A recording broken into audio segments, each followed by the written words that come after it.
Assalamualaikum warahmatullahi wabarakatuh. Perkenalkan, saya Megianti Lestari dari jurusan Analis Kesehatan, Program Studi Diploma 3 Teknologi Laboratorium Medis, kelas reguler A.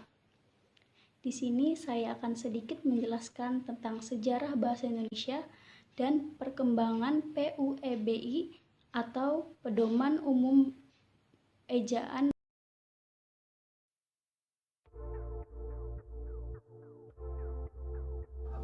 Sejarah Bahasa Indonesia. Bahasa Indonesia sendiri umumnya berasal dari bahasa Melayu. Pada zaman Kerajaan Sriwijaya, bahasa Melayu dipakai sebagai bahasa kebudayaan, yaitu bahasa buku pelajaran agama Buddha. Bahasa Melayu itu kemudian menyebar pada pelosok Nusantara bersamaan dengan penyebaran agama Islam. Dan juga makin kokoh keberadaannya dikarenakan bahasa Melayu tersebut mudah untuk diterima oleh masyarakat Nusantara disebabkan karena bahasa Melayu itu digunakan ialah untuk sebagai penghubung antar suku, antar pulau, antar pedagang, dan juga antar kerajaan. Karena bahasa Melayu tidak Bahasa Melayu sendiri terdapat dua jenis, yaitu yang pertama Melayu Pasar. Jenis ini sangat lentur, sebab sangat mudah dimengerti dan ekspresif, dengan toleransi kesalahan sangat besar dan mudah menyerap istilah-istilah lain dari berbagai bahasa yang digunakan para penggunanya. Yang kedua, yaitu Melayu Tinggi. Pada masa lalu digunakan oleh kalangan keluarga kerajaan di sekitar Sumatera, Jawa, dan Semenanjung Malaya. Bentuk bahasa ini lebih sulit karena penggunaannya sangat halus, penuh sindiran, dan tidak seekspresif bahasa Melayu Pasar. Peresmian Bahasa Indonesia. Adapun peresmian Bahasa Indonesia sendiri ialah pada tanggal 28 Oktober 1928, yakni bertepatan dengan Kongres Pemuda. Pada tahun 1928, bahasa Melayu mengalami perkembangan yang luar biasa. Pada saat itu, pemuda yang berbagai pelosok Nusantara berkumpul dalam keratapan pemuda dan berikrar: 1. Bertumpah darah yang satu, tanah Indonesia. 2. Berbangsa yang satu, bangsa Indonesia. Dan 3.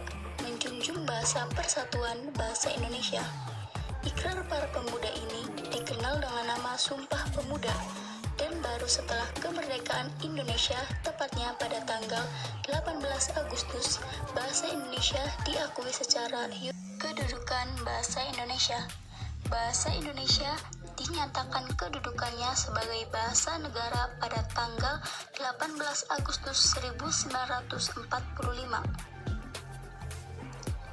Dan kedudukannya sendiri berada di atas bahasa-bahasa daerah. Dalam Undang-Undang Dasar 1945 disebutkan bahwa bahasa negara ialah bahasa Indonesia. Fungsi Bahasa Indonesia. Fungsi bahasa Indonesia sebagai lambang kebanggaan nasional. Bahasa Indonesia memancarkan nilai-nilai sosial budaya luhur bangsa Indonesia. Dengan keluhuran nilai yang dicerminkan bangsa Indonesia, kita harus bangga, menjunjung dan mempertahankannya sebagai realisi kebanggaan terhadap bangsa Indonesia. Harus memakainya tanpa ada rasa rendah diri, malu, dan acuh tak acuh. Kita harus bangga memakainya dengan memelihara dan mengembangkannya. Fungsi bahasa Indonesia sebagai lambang identitas nasional. Bahasa Indonesia dapat mengetahui identitas seseorang, yaitu melalui sifat, tingkah laku, dan watak sebagai bangsa Indonesia. Kita harus menjaganya, jangan sampai ciri kepribadian kita tidak dicerminkan di dalamnya. Jangan sampai bahasa Indonesia tidak menunjukkan gambaran bangsa Indonesia yang sebenarnya. Fungsi bahasa Indonesia sebagai alat pemersatu berbagai masyarakat yang berbeda-beda, latar belakang sosial, budaya, dan bahasanya.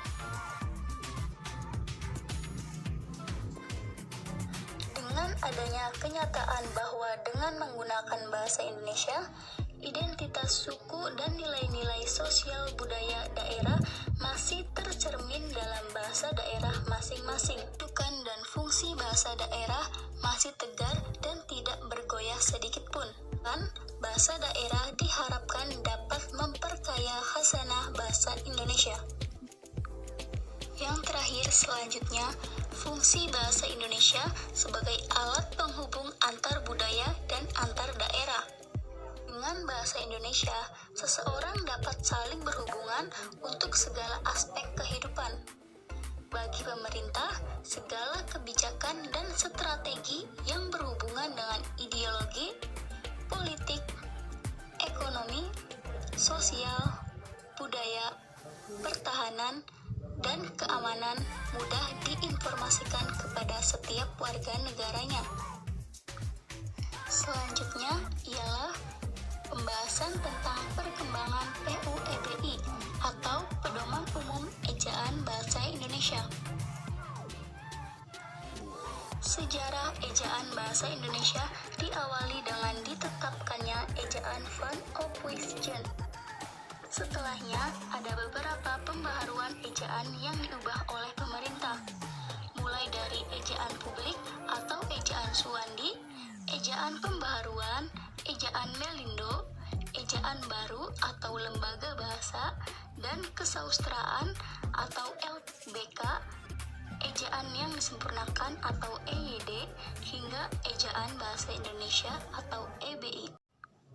Yang pertama ada ejaan Van Ophuijsen pada tahun 1901 sampai 1947. Sejarah ejaan bahasa Indonesia diawali dengan ditetapkannya ejaan Van Ophuijsen pada tahun 1901. Ejaan ini menggunakan huruf Latin dan sistem ejaannya sendiri berasal dari bahasa Belanda yang diciptakan oleh Carolus van Ophuijsen. Ejaan Van Ophuijsen berlaku sampai dengan tahun 1947. Selanjutnya ialah ejaan Republik atau ejaan Suwandi pada tahun 1947 sampai tahun 1956. Ejaan Republik berlaku sejak tanggal 17 Maret 1947. Pemerintah berkeinginan untuk menyempurnakan ejaan Van Ophuijsen, adapun hal tersebut dibicarakan dalam Kongres Bahasa Indonesia yang pertama pada tahun 1938 yang diselenggarakan di Solo. Kongres Bahasa Indonesia yang pertama menghasilkan ketentuan ejaan yang baru yang disebut dengan ejaan Republik atau ejaan Suwandi. Yang ketiga atau yang terakhir adalah ejaan pembaharuan pada tahun 1956 sampai 1961.